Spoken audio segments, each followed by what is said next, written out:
Hey, we're live, coming to you with a special podcast. Oh, wow. The news breaking today. Lisa Bluder submits her retirement this afternoon, and they named Jensen as her replacement. I don't think anybody will have a problem with that. But before we do that, let me remind you guys that please hit the sub button, subscribe. We picked up, I think, 17 new subscribers in the last week. I appreciate that. Hit the like button after you hit the subscribe button. Hit the like button. Feel free to comment during the show. And if it's not live when you comment, I'll see the comments later and I will come back and respond to you one way or the other. I'm not one of those guys who ignores the comments. So this is going to be a great show. It should be a fantastic one. I want to thank you guys for watching and subscribing and liking, and also too, please share it with your friends. Okay. And so now let's get on to business. Who saw that coming? Who saw that Lisa Bluder was going to retire today? I figured she had another year or two. I thought she would hang on for a couple of more years. She's 63, so she's young. But she's decided it's time to step away and spend some time with her, more time with her family. But she's also in her retirement announcement today. She did graciously offer to um, help out Jan Jensen, who is the new head coach now. Um, yeah, so it's she's the new head coach, and she offered to help it out. I wanted to read her letter in case you guys haven't had a chance to see it today, but I'm going to read it for you. See if I can find it. Alrighty. My phone is constantly sending me all over the place. I don't like that. Um, Here we go. Hawkeye Sports. I think it should be right in here. Okay. Okay, here's her statement. I'm going to read it to you guys, okay? I mean, bear with me, okay? In case you guys haven't seen it and see what she had to say today. It's been my honor of my career. It has been the honor of my career to be part of the Iowa Hawkeye family and to lead the women's basketball program filled with so many talented, remarkable young women who have gone on to do great things in their careers and, more importantly, in their lives. Bluder said in a UI News press release, there is no better person to lead this program than Jan Johnson, and I'm thrilled that she will have the opportunity to build on the foundation established. Okay, I'm committed to help her and her staff, whatever capacity they need moving forward. Bluder, okay, retires. Let's see if there's any more comments on her. It is okay. I think that was the end of her statement. It is, and like the athletic director said, it is bittersweet for all of us who love the University of Iowa, who have incredible admiration and respect for Coach Bluder, who's accomplished so much for what she did. She has. She has missed a. She will be missed for sure. Um, you know, um, I don't think anybody saw the retirement coming. I'll put your comments up here, guys, as we go along. I think it caught everybody off guard, but from the things I've read today, it has been. It looks like it has been being discussed for the last few days. I'm assuming that she's told her staff, her team, called all the recruits that they have, and probably let them know what was going on before she made an announcement public, and just asked them to keep the news to themselves until she went public.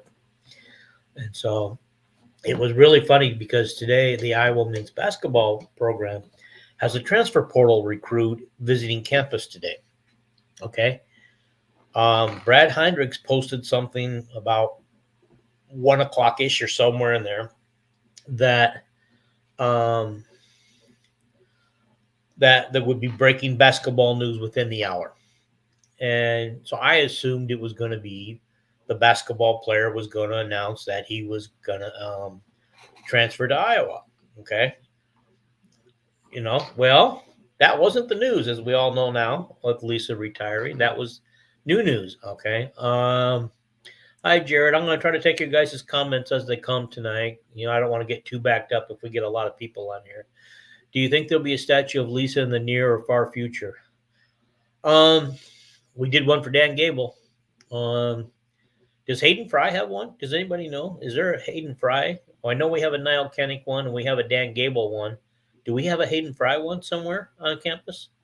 Hayden Fry statue? Because if he does, then I would think that she would get one too. Because despite what the great things Vivian Stringer did with the program, um, Lisa also did it. I mean, she came in after Vivian retired, and then Angie Lee took the program over, and it was, I don't know how many of you remember Angie Lee in between Bluder and um, Stringer, but she made a mess of the program in her short time there. She just really screwed it up royally. So we'll see, Jared. I mean, that's a good question. I like that. Okay. Anyway, as you guys know, she started her career out as playing as a basketball player for UNI. And here's some interesting things I found out about her basketball career at UNI. She played in 108 games, averaged 9.6 points a game, 4.8 rebounds, and she had in one game alone she had 19 rebounds against Illinois Chicago. And during her time there, UNI was 57-30 during her playing days there at UNI. And so, but she's done so much. One of the things that I was looking and doing my research. Uh, she's won 5 Big Ten tournament titles and shared 2 Big Ten regular season titles. I mean, that is great for what she's been able to do. I mean, she's been Coach of the Year, Big Ten Coach of the Year 3 times in 2001, 2008, 2010. Naismith National Coach of the Year 2019. The thing that bothers me is if she was National Coach of the Year in 2019, why wasn't she Big Ten Coach of the Year in 2019? Okay, all-time winning Big Ten coach with 262 wins in the Big Ten. She had 3 National Players of the Year. You guys know who they are: Megan Gustafson, Kathleen Doyle, and of course Caitlin Clark. Okay, so yeah. Okay, 65 of her players have earned all Big Ten honors, and 17 have played pro ball. I'm assuming that includes Kate and Caitlin this year. Sometimes you got to check these stats just to make sure that you're reading something current. Okay. Yeah, guys, feel free to comment. Please add your comments and everything. It's just going to be great. As you guys know, she started her career at St. Ambrose. I mean, these are no secrets here. She's been coaching for over 40 years, but she coached 6 seasons at the NAIA school with 169-36 record. 6 seasons with an 82 win percentage, guys. She has not she's only been like 60. Her career at Iowa alone was 68% winning percentage. So that's pretty amazing. What you think? Okay. Um, yeah, yeah, Colleen. I think we're all in shock today. I mean, this has been news, and I don't think anybody saw this coming. Nobody saw it coming, really. Um, okay, and Colleen. Okay, let's see, Colleen. Is it Colleen or Colleen? Anyway, she never got the respect that she deserved at Carver, in my opinion. Okay, I think she did. I think she was well liked by the fans. She was definitely well liked by her players. Um, and one of the things I think I wonder is if she, um, if with Jan Jensen taking over the coach. Thank you, Colleen, on that correction. Okay. I think one of the things is with Jan Jensen taking over coach, I presume that she's going to retain the staff the way it is and should be able to, um, should be able to retain all the recruits. I would think all incoming recruits would still come, and with the culture that developed that include Jen Jensen. Remember, she was associate head coach, so basically the assistant head coach, and she did a lot of Lisa's media stuff. She would do some of her shows. She would do the post game interviews and stuff like that. So this woman knows what she's doing, and I don't think there's going to be any drop off as long as we don't lose anybody and we don't lose the recruits. Okay, will Lisa become a Hall of Fame coach within the? Oh, definitely. I don't think there's any doubt on that. When it's time to name her a Hall of Fame coach, I mean she'll be there. Um, she still have been named Naismith Coach of the Year this year. Yeah, it's kind of hard to say. I mean, we did lose at least one game we shouldn't have to Nebraska. We blew that 14-point lead. We lost a 14-point fourth quarter lead to Ohio State and lost that game. And so, she did have, I think, at the end of the regular season, did have 3 losses on her record. South Carolina, I'm guessing Don Staley won the award because they're undefeated again, and the only loss they've had in 90 some games is Iowa. Think about that. Iowa can be proud. The girls can be proud. The coaches can be proud when they look at that 90 some game win that they got. That one little blemish on there belongs to Iowa, so they can be proud of that. All right. Anyway, going back to she did really well at St. Ambrose. She had 4 straight national tournaments with 2 Final Fours there. And in 1990, they were ranked number 1 in the NAIA coach and was in the Converse Coach of the Year. So very, very well done. Very well done. Yeah, Colleen. Caitlin was very sick. Until I watched that, we knew that she was sick.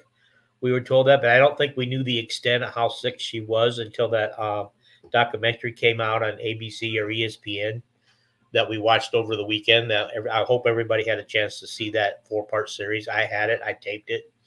I might watch it again. I did come away with newfound respect for the other 2 players, Kiki Rice and Cordosa.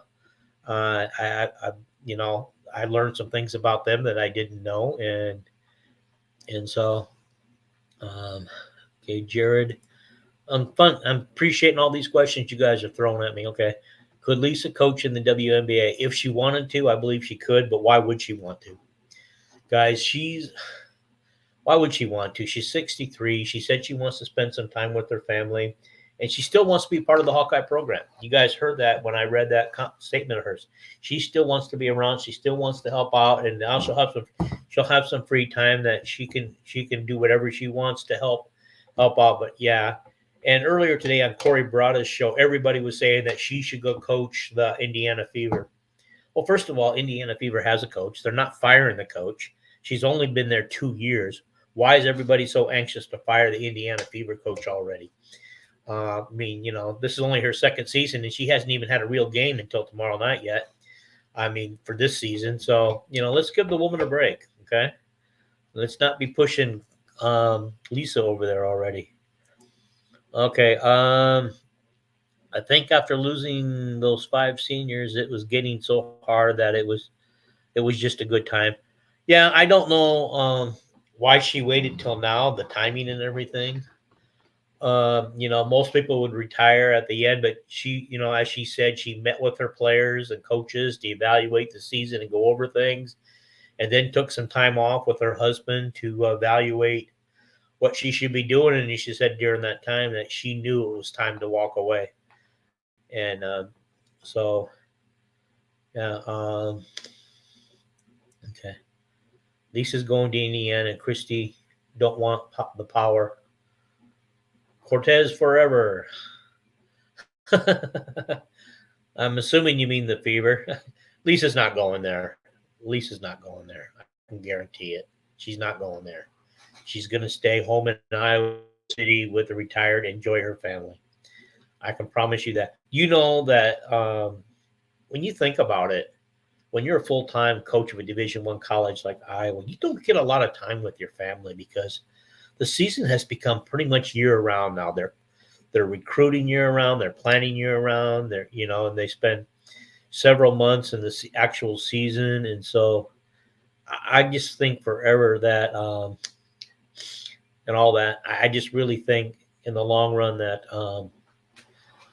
uh, I'm sorry, I'm doing this kind of on the fly. I just decided to do this about 15 minutes before I went on the air. So anyhow, uh, it's just a good thing, and you guys can talk about their memories here if you want to. Just bring up her memory. Her daughter is still there. Yeah, I imagine her daughter's not going anywhere. I think she's in charge of what do they call that? Um, well, I don't know the exact title, but I know that's something. Okay, I'm not a fan of Christy. I'm sorry, just don't like the vibe she has with Caitlin. Are you guys thinking it's because during the preseason game she benched her a lot and she only played like 30 minutes out of what 40? Was it 40 minutes? Which is still quite a bit. 30 minutes out of 40, guys. She may not want Caitlin to be shooting all those threes. It worked out in the first preseason game for her, but they still lost. In the second pregame, they dialed her back on her 3-point shooting a little bit, and they won. Um, I think her job is going to be to distribute the ball, shoot the three when she has it, drive to the lane when she can, and distribute the ball to the scorers on the team like Leah Boston and stuff. We can, this is all about Lisa Bluder, but I really believe, that um, that she's not going to dial her back that much, Caitlin back that much. I really believe it. Yeah, guys, I was struggling with what her daughter did. Director of basketball operations. That's what it was.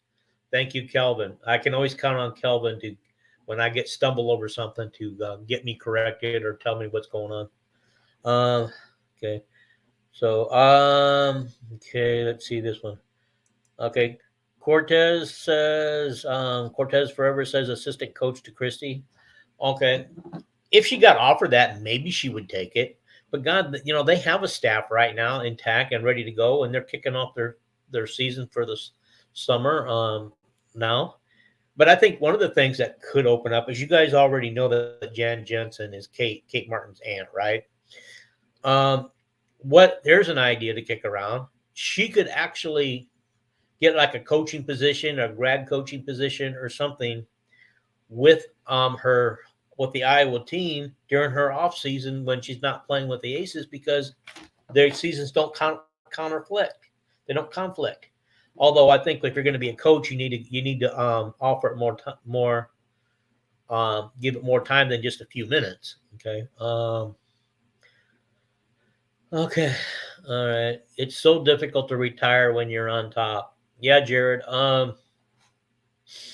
Yeah. Did I ever tell you guys? I mean, it's kind of a boring story, but when I decided to, I think it's a boring story, but when I decided to retire from being a grocery store director manager, we weren't going out. I wasn't going out on top of my game. We had a lot better years and a lot better fiscal years than we had, and we were struggling with making money and stuff. And then we changed over to a whole new system that I was having a hard time comprehending. And after a couple of phone calls to all my financial people and stuff, and I just decided it was time to take early retirement, because I decided financially I could handle retiring early, so I did. And so, yeah, so not everybody goes out on top. I don't think I went out on top, but I just made that decision. Okay. All right. I don't think that's Caitlin's style. She's not going to like that. Oh, you mean, I think Caitlin's going to do whatever it is to help win. You know, the 3-point shot is part of Lisa Bluder's offense. It always has been. And, before Caitlin got there and after Caitlin leaves, I mean, even with Jan Jensen, the 3-point shot will be the key, okay, to them. And that's why they score so many points. If the Fever, I mean, they took their share of three. So, I believe the coach at the Fever is going to let them shoot. But I think she's just not going to have her shoot logo threes. I think she's going to dial her back a little bit. But remember, Caitlin's there. This is her first year. The game, she's got to be perfect. And Right now, her passes haven't been 100% perfect to the people that she needs to get them to. And when they have been, her teammates aren't putting them in the hoop like they should. And so, I mean, it's still a work in progress. We'll see. Maybe she'll develop into her 3-point shoots and logo shots again. But right now, I think she's just going to take the three when they're open, like she has did this other game. But she's going to drive the lane like she did, and she's going to, you know, distribute the ball. I think she had what 9 assists or something the other night, and she has quite a few rebounds too. I think and she may have only had like 12 points or 11 points or something. Guys, get used to it. In the NBA, there's a lot of people who can score. So get used to her not doing 25 to 30 points a game because she's not going to happen in there. Okay. Okay. Sorry, Kate would be perfect for morale. Kate would if she just came around and just did some part-time stuff to help while she's not in season. After all, she's going to need another job, and some of those girls, for example, some of those girls actually, the pro girls that play in the Fever go overseas in the off season and play overseas to get some more money, or some of them like Aaliyah Boston go work for Peacock and be the Peacock announcer or in studio analyst. So that's how she got some extra money. Okay. You was a smart man, Cortez Fever. I'm not sure why you're saying that, Cortez, but if you want to elaborate, I'll let you.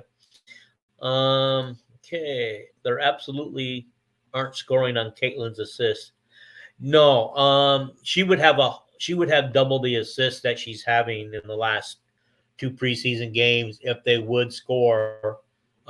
In some of them, she has getting the ball to them in the right places, but she hasn't always succeeded in getting to the right places. Nor has the team got them in the right place. I think she and Aaliyah need to work on their timing a little bit. Oh yeah. Thank you, Cortez. I appreciate that. Okay, let's go on with the thing. The only thing I found about Drake is there wasn't a whole lot for me to look at, except that she's 187 and 106 for 64 win percentage at Drake before, for 10 seasons. And then let's see, at Drake she won 4 conference tournament titles, 95, 97, 98, 2000. And 3 regular season titles, 97, 98, 2000. And so that's all I got from her on that one when she was at Drake. But, she was hired on April 7th of 2000 to be the coach at Iowa. And so, yeah, it's just like, okay, she's at Iowa, all time at Iowa, she's 533 to 254. 68% winning percentage, 262 to 145 at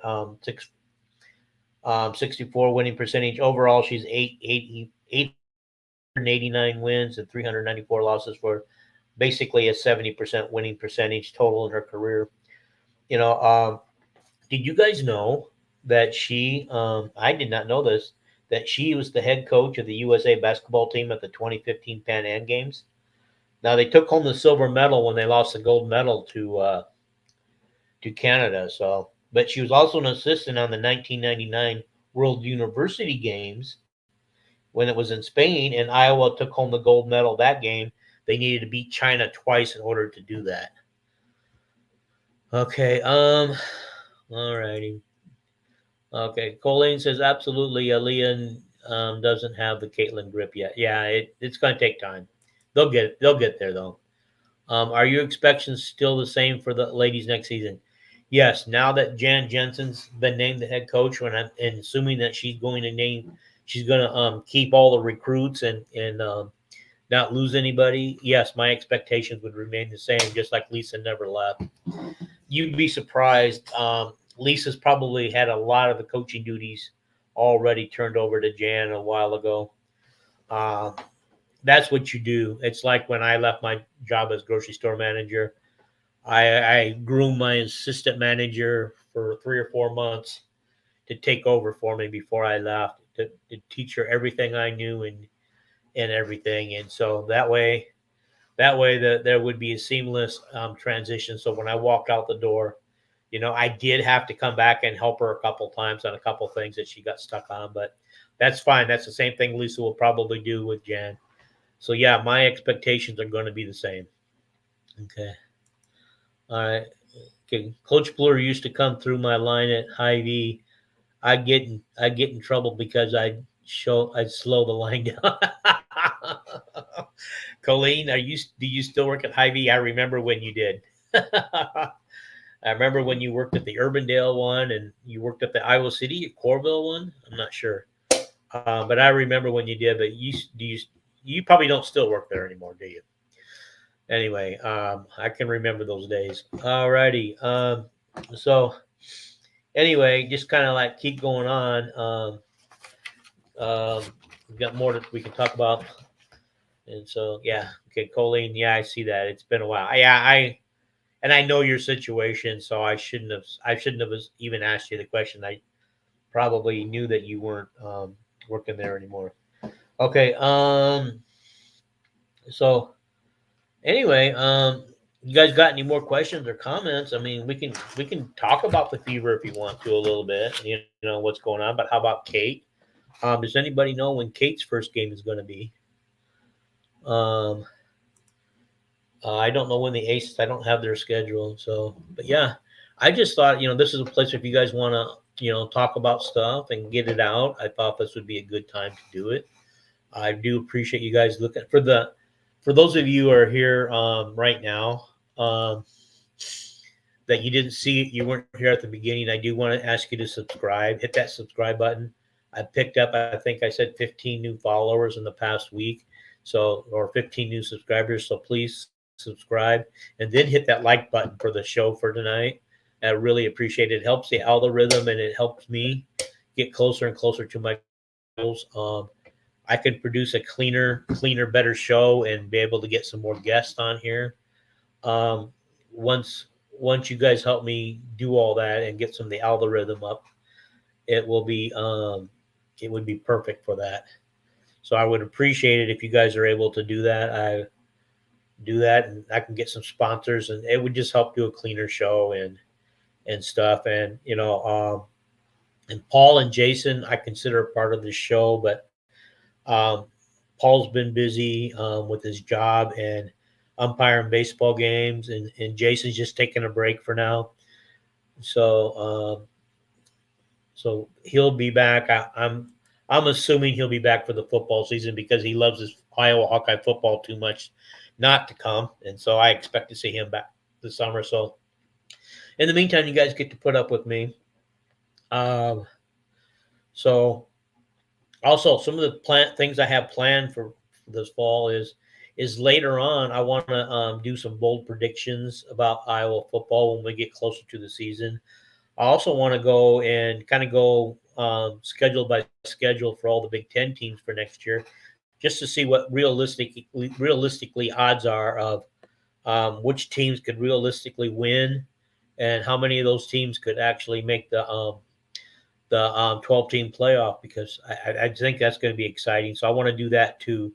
That'll probably be in July, right before the media days, because after the media days it's all about football and fall camp after that. So I just think it's gonna be a fun show. We can talk about that, and where Iowa would lie in that mix. What we think Iowa's win total loss is right now.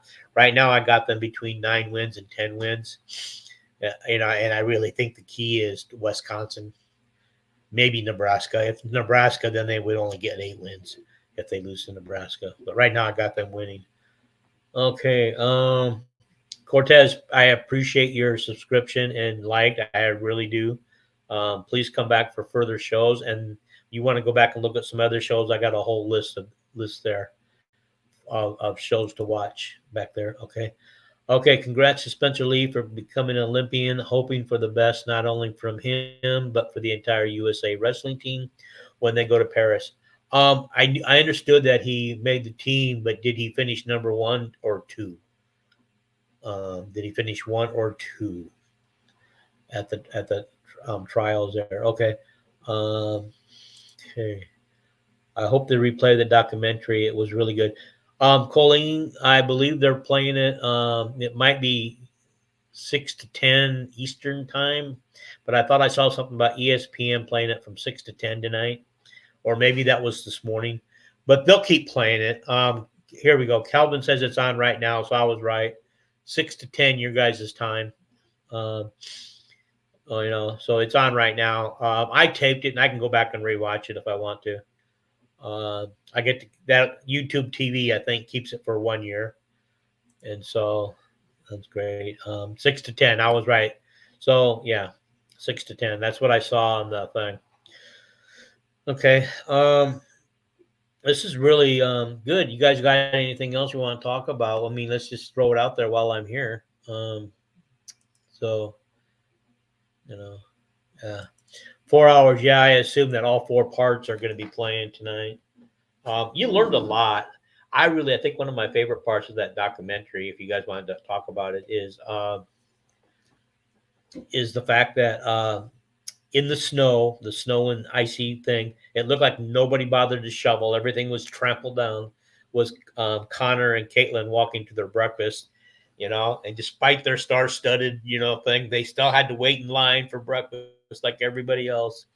But that had to get annoying for, I'll be honest, that had to get annoying for both Connor and Caitlin a little bit to have people keep coming up to them, interrupting their breakfast, and and that's crazy when you think about it. Okay. As far as I am aware, Spencer Lee did not wrestle in the finals. His only goal was to qualify the Olympics. He did not want to risk any injuries. He looked solid in his performance. Okay, that's probably why I didn't see what happened there. Okay, that's probably why I didn't see what happened. Okay, yeah. Okay, another part. Let's talk. Another part in the documentary that caught me off guard. I don't know if you guys caught it, um, but did you guys know that she originally committed to Notre Dame before Iowa? I don't know how she kept that secret, how she kept that secret, or how long she had to keep that a secret. But she did say that she realized she made a mistake and called the Notre Dame coach, which she said was a hard call to make, to let her know she wasn't coming, and then called Lisa Bluder and said she was committing to Iowa. And I love that part where Lisa said she went outside to take the phone call when she got it, and then came back in all happy and ordered champagne. Celebrate. You don't think they knew back then what a special player she was going to be? Yeah. Oh, that's funny. I was just talking about that story. Yeah. Yeah. Colleen, did you get a chance to watch it the original time it went on? Okay. Um. Okay. I liked her comments to fans. Just go win the Natty this year, Caitlin says, and yeah, it's that easy. I know. I was rolling. As we know, it's not been that easy. Although the way they started out that game, I thought they were going to blow out South Carolina. My gosh, I thought that was going to be a blowout way it got started. I wish it did. So yeah. Okay. So anything else? You guys have any other favorite parts of that documentary that resonated with you guys a little bit? Okay. You guys can keep going. I hope to be able to figure out how to do phone calls on here, or have you guys call in and be on camera in the future. I'm trying to figure all that out. So it's coming. It's coming. I just haven't figured out how to do it yet. So we'll get it done. But that's one of the reasons why I need a sponsor, somebody who knows what to do and help me do that. Maybe I can get somebody to do that for me and get my computer set up so I can do like that, take phone calls, and have you guys have your pictures up here while we're talking. I'm dreaming big. I want this show to go big. And you guys can help me out by doing that. And I just appreciate each and every single person who took the time to watch tonight and comment. So the comments have slowed down a little bit. So I think this is a good place to end it. I appreciate you guys all being on here and voicing your concerns and your sadness over Lisa leaving. But rejoice, guys. Jensen's taking over the program, and I don't see a drop off with her there. I'm just I'm just praying and hoping that she is able to uh, keep everybody intact from leaving the program. Uh, Thank you, Jared. I do appreciate that she's able to keep everybody in the program and keep all the recruits that have already committed and keep working on the ones that are close to committing to her now. She's got several that they put offers out that they don't have commitments yet, and maybe we can still get that Arkansas girl because we could use that shot blocker if and when we can get her to commit. And Jan's got her work cut out. So with that, I'm going to say, guys, thanks for watching. I appreciate it again. All right. I'll see you guys later. Thanks.